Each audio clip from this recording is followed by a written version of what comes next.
Ang aking posisyon po dito ay hindi nagbago. Dapat po ang sambayan ng Pilipino po ang makikinabang dito, yung mga mahihirap nating kababayan. Bilang mga lingkod bayan, anumang gagawin natin ay dapat nakaayon sa kagustuhan ng sambayan ng Pilipino.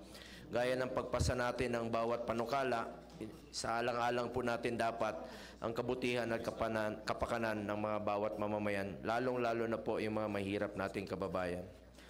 At sa pagdinig naman po, isa lang po ang gusto kong maging produkto at ang sabi ko kanina, makinabang po dito ang mamamayang Pilipino.